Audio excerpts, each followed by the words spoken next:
बिस्मिल्लाहिर्रहमानिर्रहीम। अस्सलाम वालेकुम नाज़रीन, उम्मीद है आप सब लोग खैर खैरियत से होंगे। आपको पता चल गया होगा कि सऊदी अरब के साथ एक मुआहिदा हुआ है और बहुत ही उस मुआहिदे के ऊपर उंगलियां उठाई जा रही हैं। उस मुआहिदे के अंदर ऐसा क्या है कि जो कहा जा रहा है कि पाकिस्तान की सालमियत जो है वो ख़तरे में पड़ गई है और पाकिस्तान ने अपने आप को गिरवी रख दिया। कुछ अहम शराइत मैं आपके सामने ज़रा जल्दी जल्दी रख देता हूँ कि वो क्या है।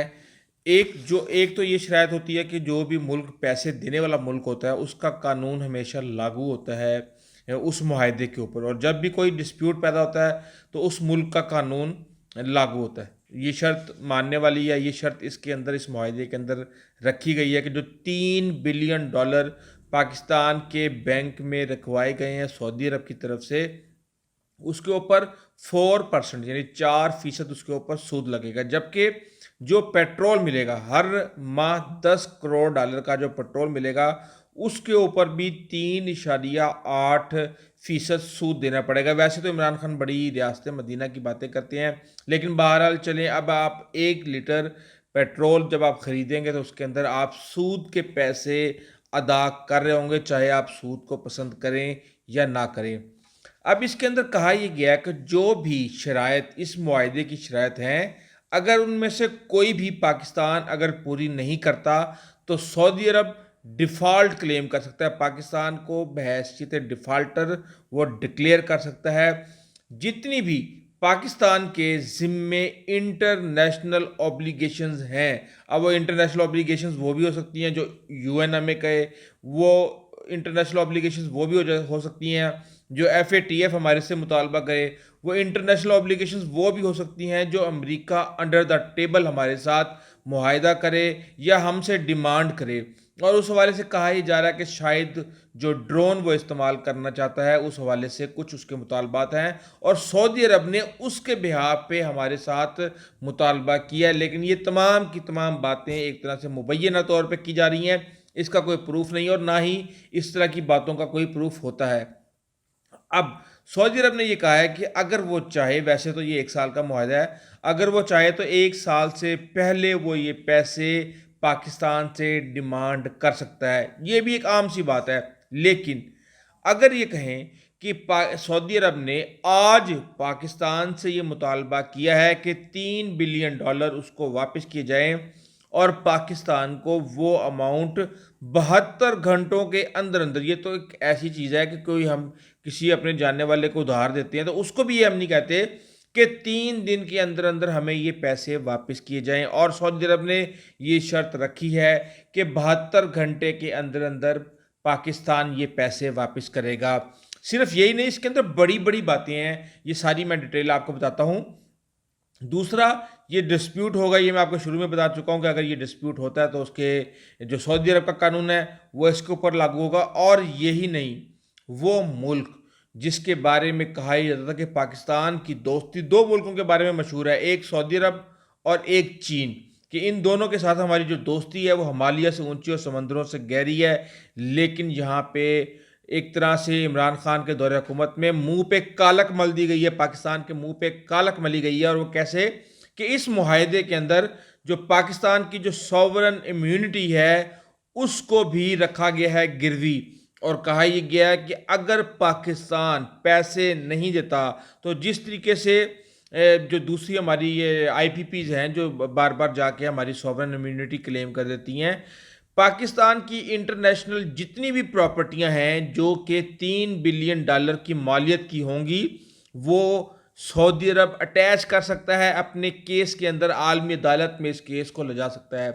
पाकिस्तान के सऊदी अरब के साथ क्या वाकई इतने खौफनाक ताल्लुकात हैं? लगता ही है कि बहुत मिन्नत तरले और भीख मांग के ये कर्जा लिया गया और उसके बाद फिर सऊदी अरब ने ये तमाम शराइत सिर्फ और सिर्फ पाकिस्तान को क्या, वक्त के जो हुक्मरान हैं इमरान खान, जिन्होंने इस पाकिस्तान के पासपोर्ट की इज्जत करवानी थी, वो इस वक्त इस भयानक जिल्लत के जो हैं वो जिम्मेदार हैं। और उन्होंने ही, उन्हीं के वजीर थे जनाब शाह महमूद कुरैशी। बात यह है कि जो चीज़ आप कर नहीं सकते वो कहते क्यों हो। और हम देख रहे हैं इमरान खान को कि वो, बल्कि आप छोड़ें, अब ये रोना रो रो के भी हम थक चुके हैं। अब लगता ये है कि इमरान खान ने जो जगह जगह थूकते थे اب وہ ڈھونڈ ڈھونڈ کے ان تمام تھوکے ہوئوں کو چاٹ رہے ہیں کہ جو انہوں نے بڑے بول بولے تھے، اور یہ سب جو کچھ ان کے سامنے آ رہا ہے۔ اب صرف یہی نہیں ہے، اب آپ یہ دیکھیں کہ اسٹیٹ بینک کا گورنر کس کی مرضی سے لگا۔ سب کو پتہ ہے کہ آئی ایم ایف نے پاکستان کے اسٹیٹ بینک کے گورنر کو لگایا۔ اب اس کے حوالے سے پھر قانون سازی کی گئی کہ اسٹیٹ بینک کے گورنر کو حکومت نہیں ہٹا سکتی۔ اسٹیٹ بینک کا گورنر ہوگا وہ بالکل اپنا خود مختار ہوگا، اسٹیٹ بینک میں خود مختار ہوگا، اسٹیٹ بینک اپنے فیصلے خود کرے گا۔ اب آئی ایم ایف نے نئی شرائط رکھی ہیں اور اسٹیٹ بینک اور سیلز ٹیکس کے حوالے سے شہباز شریف روزانہ پٹ رہے ہیں کہ نیا بجٹ آنے والا ہے اور پاکستان مزید مشکل میں پھنسنے جا رہا ہے۔ دیکھتے ہیں یہ آنے والا جو نیا بجٹ ہے وہ کیا ہوگا، لیکن اس کے علاوہ آپ کو میں ایک طرح سے بری خبر سنا دوں۔ میرا گزشتہ بل جو آیا تقریباً 200-250 یونٹ کا تھا، کیونکہ اس سے پہلے 1000 یونٹ مجھے ڈال دیا تھا وابڈا نے۔ میں 2 دفعہ گیا صحیح کروانے کے لیے، انہوں نے 22,000 ایک دفعہ بل بنایا، پھر 23,000 بنایا، اگلے مہینے پھر 23,000 بنا دیا۔ اچھا، میں نے اس کا بریک ڈاؤن دیکھا، میں نے جب چیک کیا تو 273 یونٹ تھے جو موجودہ ریڈنگ کے مطابق، اور اس میں 5,300 روپیہ فیول ایڈجسٹمنٹ کی پرائس تھی اور 3,700 روپیہ ٹیکس تھا۔ آپ اندازہ لگائیں کہ 20-25 روپے کا جو ریٹ لگانے کے بعد 10,000 یعنی آدھی قیمت فالتو مجھے پے کرنی پڑی تھی۔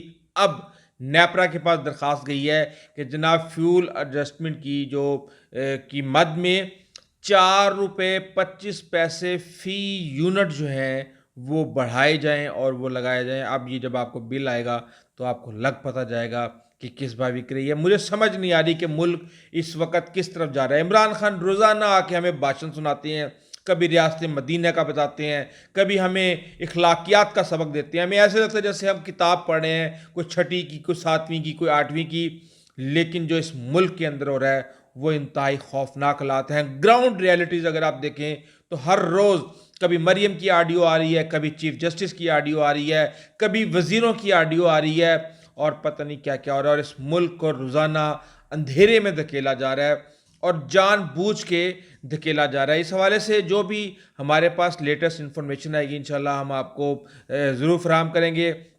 ایک آپ کو پتہ کہ جو نیسلا ہے یا ٹیسلا ہے، نیسلا ٹاور جو ہے، میں تو اس کو دیکھ کے پریشان ہوں کہ دیکھیں ہماری ملک کی اعلیٰ عدالت فیصلہ دے رہی ہے، لیکن وہ لوگ جنہوں نے اپنی ساری زندگی ایک ایک روپیہ جوڑ کے وہاں پہ وہ فلیٹس لیے، ان کو کہیں جی اڑا دیں جی، 200 مزدور نہیں 400 مزدور لگائیں، آپ لگائیں اور اس کو ہفتے کے اندر آگے ہمیں رپورٹ دیں، لیکن ان لوگوں کو گربان سے پکڑ کے مجبور نہیں کیا جا رہا کہ وہ ان غریبوں کے پیسے آج کی مارکیٹ ویلیو کے مطابق ادا کریں۔ مجھے سمجھ نہیں آ رہا کہ کیا ہو رہا ہے۔ بات یہ ہے کہ جس طریقے سے ثاقب نثار صاحب کی آڈیو ہمارے سامنے آ چکی ہے، جب اس طریقے سے سب ادارے ہی آپس میں ملے ہوں، حکمران بھی ملے ہوئے ہوں، تو پھر کون رسپانسبلٹی فیل کرتا ہے؟ بس بہرحال اس حوالے سے میں زیادہ کوئی بیان نہیں دے سکتا۔ آپ کو پتہ ہے سعید غنی روزانہ آ کے رو رہے ہیں، وہ کہہ رہے ہیں کہ انسانی المیہ پیدا ہو سکتا ہے، لیکن ہمیں کچھ معاملات میں انصاف دینے میں ہمیں جلدی ہوتی ہے، اور ہم تو سنتے آ رہے ہیں کہ جب آپ جلدی میں انصاف کرتے ہیں تو وہ انصاف نہیں ہوتا، وہ کچھ اور ہوتا ہے۔ بہرحال اس حوالے سے آج کے لیے اتنے کافی ہے۔ آئندہ انشاءاللہ نئی ویڈیوز کے اندر آپ کو نئی لیٹسٹ انفارمیشن دیں گے۔ آئندہ تک اجازت دیجیے، اللہ حافظ۔